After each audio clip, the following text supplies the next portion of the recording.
SwayamPrabha. Digital India. Educated India.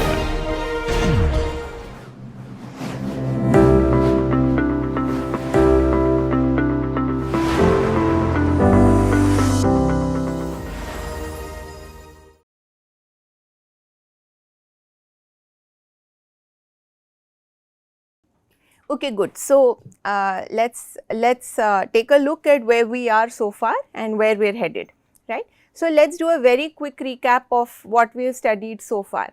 So, in the beginning, of course, we studied some basics of quantum information and so on. This is just to make sense of quantum algorithms, and then we saw a few quantum algorithms, right. So, we saw Simon's, Deutsch-Josa and Bernstein-Vazirani. We saw a few of these algorithms, and I was trying to weave them together with this theme that really over and above randomized computation, the only thing that these algorithms are doing is this Fourier transform. Okay, so we did not define Fourier transform yet, we will define it today.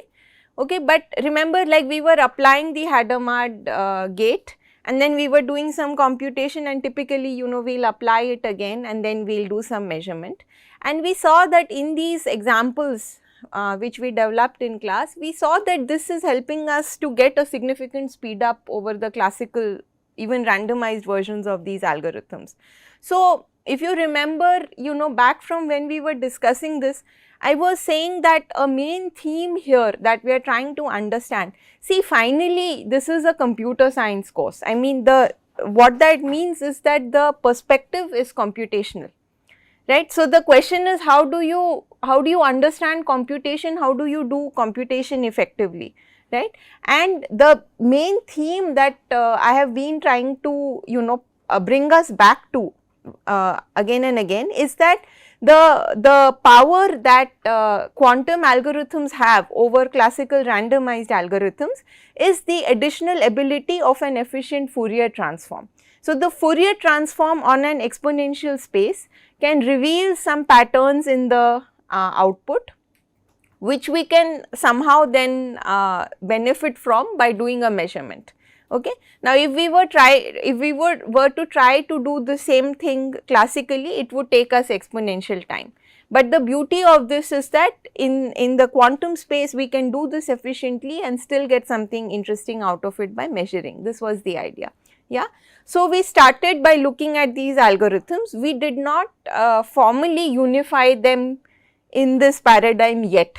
So, the plan will be now to do that. Okay. So, starting from these algorithms, we then made a sort of a detour into cryptography, because, well, the title of the course is Quantum Algorithms and Cryptography, right, and the main place where quantum algorithms have had an impact is in the domain of cryptography. Yeah, so we talked about how, well, cryptography is based on the hardness of some underlying problems, and these problems need to have some sort of structure for them to be useful in cryptography. So, we saw the various hard problems like the RSA problem, factoring problem, discrete log problem, Diffie-Hellman problem and so on, right. And the goal from these problems is sort of twofold. One is to, of course, see why they are useful, and in showing you why they are useful, what I am hoping is coming across is that the algebraic structure is kind of really necessary. So, remember, we saw encryption schemes, right, we saw key exchange and we saw encryption. So, this is not a full cryptography course, we did not do that much, but the goal is to say that, okay, at least for some kind of fundamental cryptographic primitive such as encryption, right, this is how you do it, and then this is how you do the reduction of security. So, you should be able to argue that breaking the crypto system is at least as hard as solving some underlying problem like factoring or whatever, right. So, the goal there is to, among the goals there I should say, is to understand that this algebraic structure was really necessary. So, for the case of an encryption scheme, you do need to finally decrypt. Yeah. So, you need some algebraic structure over there. Is this making sense to everybody? Yeah, so you need some algebraic structure, and it turns out that some of this algebraic structure is going to fall prey to this Fourier transform, the extra power that is given by the Fourier transform. So now what we are doing is we are actually circling back, right. So we started with some quantum algorithms, right. We talked about how without proving anything about a Fourier like without even defining a Fourier transform, we talked nevertheless about how that is somehow happening. And then we went to see first of all what is all the fuss about with cryptography, right. So what algorithms do we develop and use in cryptography, what are the hard problems there, and from today onwards we will join these two threads. Obviously they are very related, right, that is why we are talking about them. Now we will join them. So what we will do is we will define the Fourier transform, it is about time, right. So we will define the Fourier transform both over Z2 and over Zn, and we will see how the Fourier transform has been playing very fundamental roles in the algorithms that we saw so far. Okay.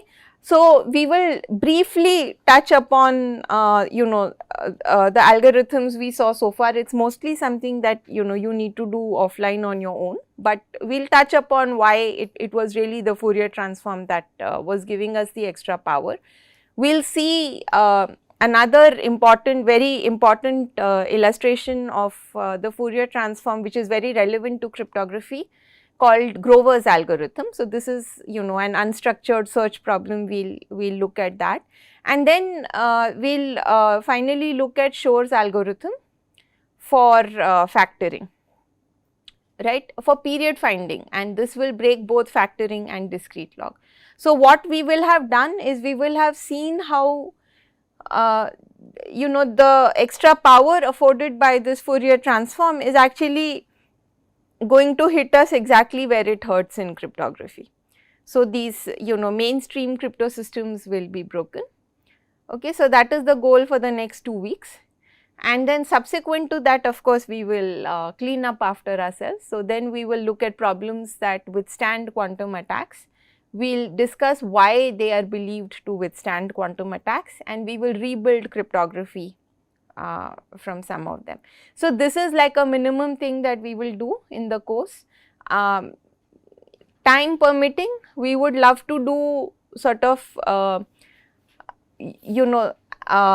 we would love to develop some ideas of how to use special properties of quantum computing also to build cryptography, not just to break classical cryptography, but also to build cryptography. Okay. So to begin with, let's finish our discussion of RSA crypto system.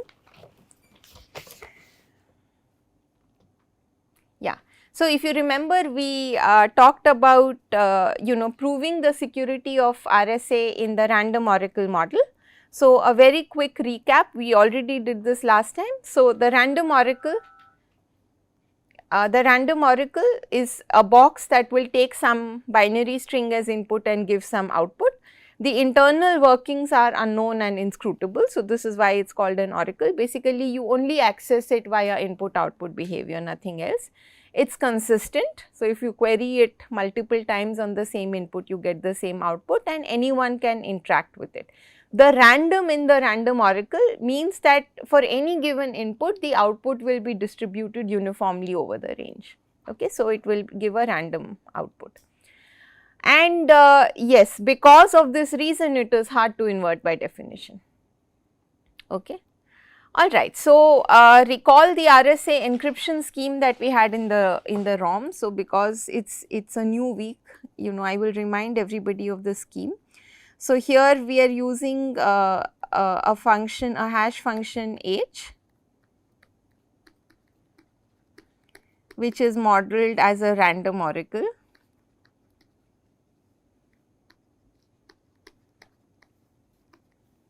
Okay. And now let's remember keygen encrypt and decrypt. So keygen, it runs this gen RSA,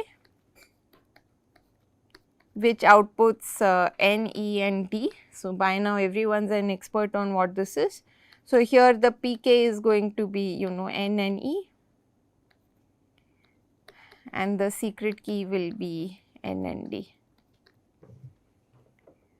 So, in general the secret key can be assumed to include the whole public key, but yeah, here we are writing some of it explicitly.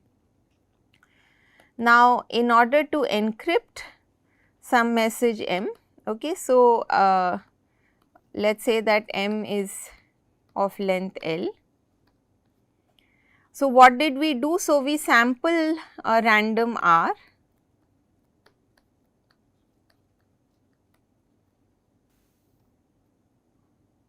okay, and then you compute R to the E mod n, okay, and H of R XOR m. Remember this? So, we had some discussion on, it is actually a very, very nice scheme. I mean, it's maybe hard to appreciate in the beginning why it is the way it is, but it's a great scheme. I mean, it's also very famous, of course. Remember that the reason we are sampling this random R from the point of view of security is that, of course, one thing is that the encryption needs to be randomized. We've already talked about that quite a lot. But aside from that, why a random R? Because if R is random, then the RSA assumption anyway, it will tell me that given R to the E mod n, I cannot compute the whole R, right. And if R is random, then this means that even if the attacker has access to the random oracle, which it will have, the chances that it will query the oracle on this particular R will be negligible, right, for a sufficiently long R. And now even if R to the E mod n were to leak some partial information about R, let us say it leaks half the bits of R, suppose, even then H of R will nevertheless be completely unpredictable. So, there is a very sort of clear reason for why it is being done exactly in this way. And now how do you decrypt? So, when you decrypt, of course, you have D and you have the ciphertext.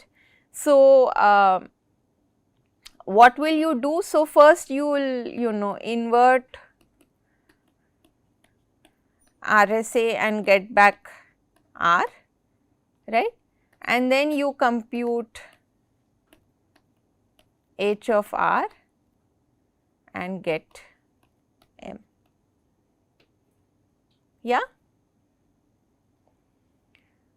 So, proof of security. So, the theorem that we want to prove is that if RSA is hard,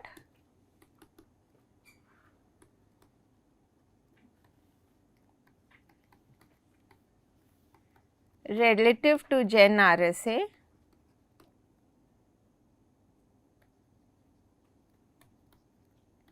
and H is modeled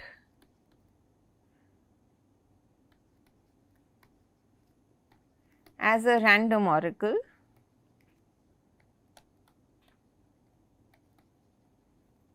then the scheme that we constructed satisfies int CPA security.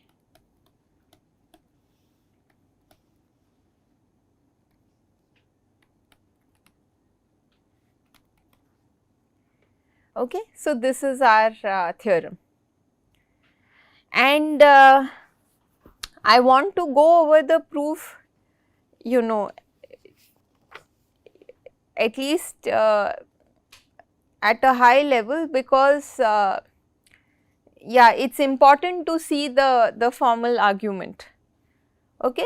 So, let's do the proof. So, let's say that A is our adversary,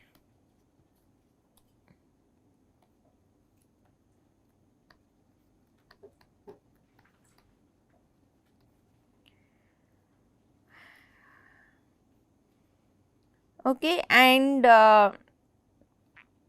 consider the following game. right. So,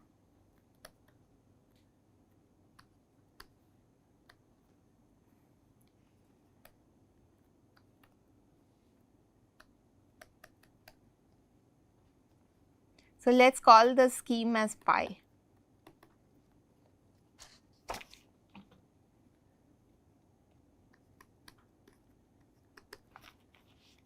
Okay. So, I am recalling the int CPA game with the random oracle in it. Okay. So, we have talked about the game itself. So, I will just go over this quickly. So, here what happens, you know, a random function h is chosen.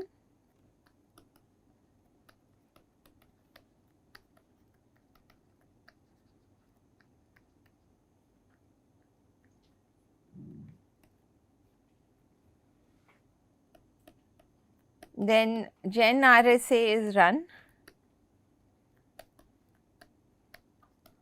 to get n, e and d. Okay. A is given pk, which is, you know, n, e,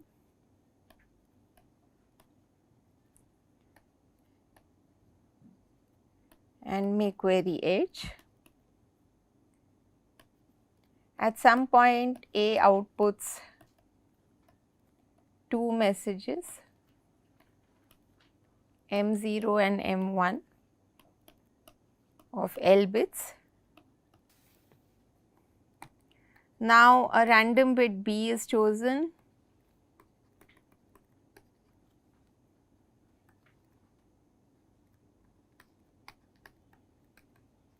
and R is chosen.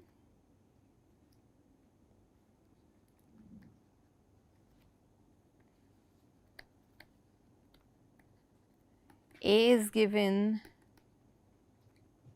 you know, R to the E mod n followed by H R XOR M, MB. Okay. A may continue to query H.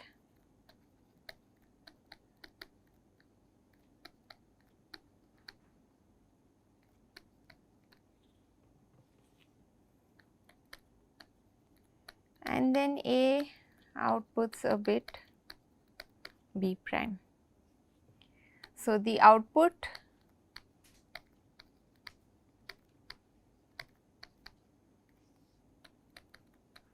of the experiment is 1 if B prime equal to B and it is 0 otherwise.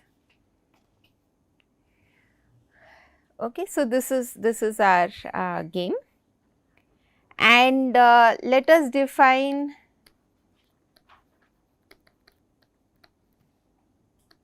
epsilon as, you know, the probability that the output of this experiment is 1. So, I went over this a little bit quickly because we have already done this.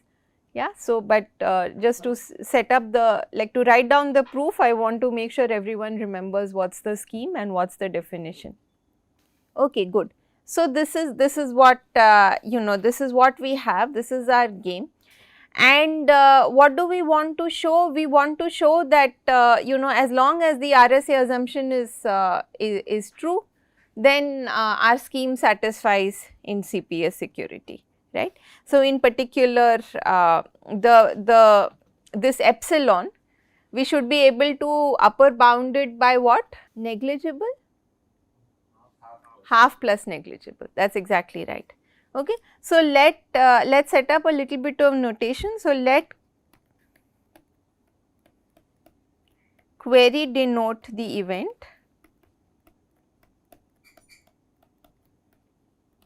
that A queried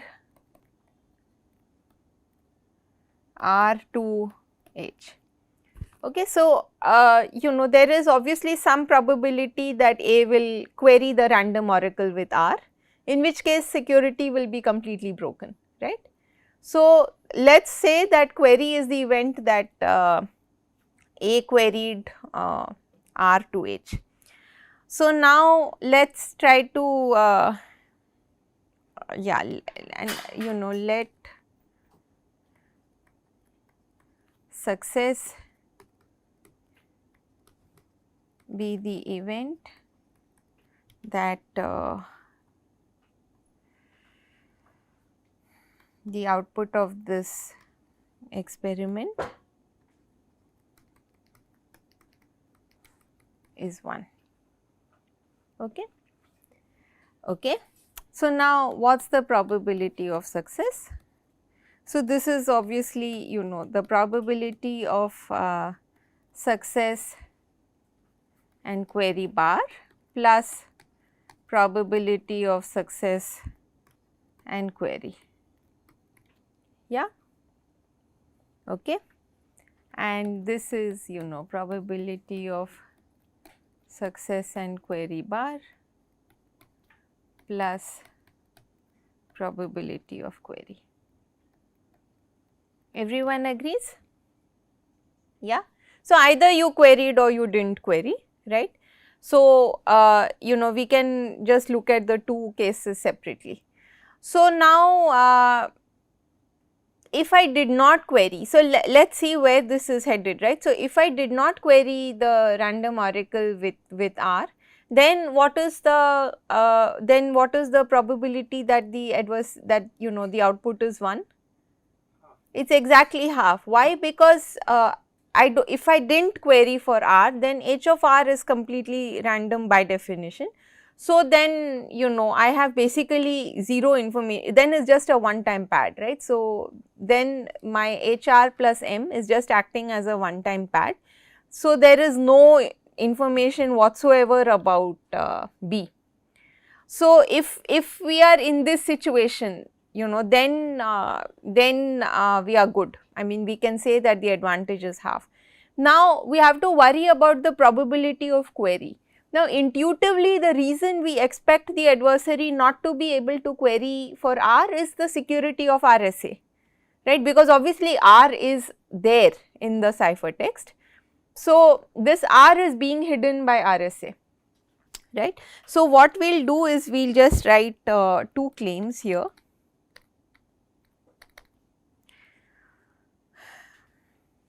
So if H is a random oracle, then the probability of success and query bar, this is less than equal to half.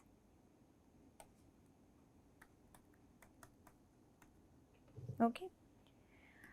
So the proof we already discussed. In the interest of time, I won't write anything for this. The second claim is more interesting. So yeah, if RSA is hard,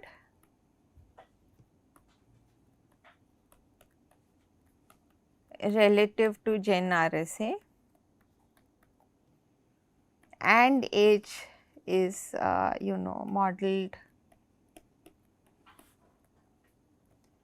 as a random oracle, then probability of query is negligible.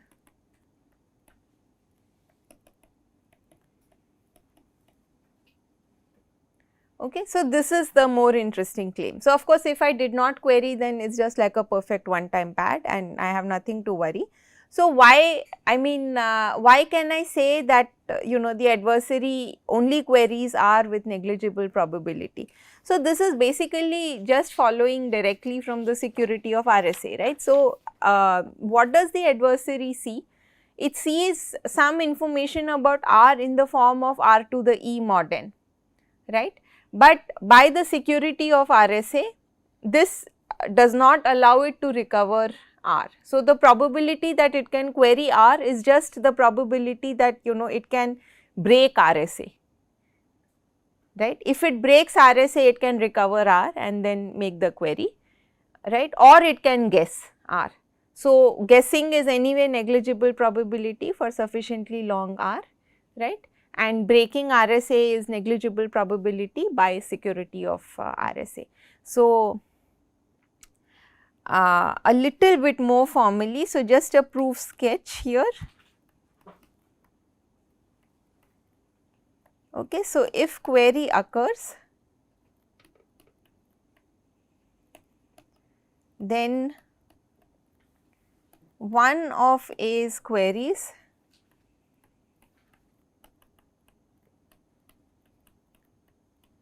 satisfies R to the E is you know, C1 mod n, okay, which allows us to output R as an answer to the RSA challenge.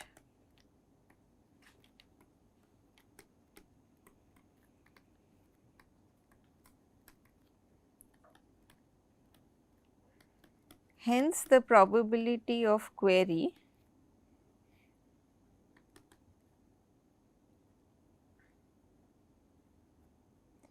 is negligible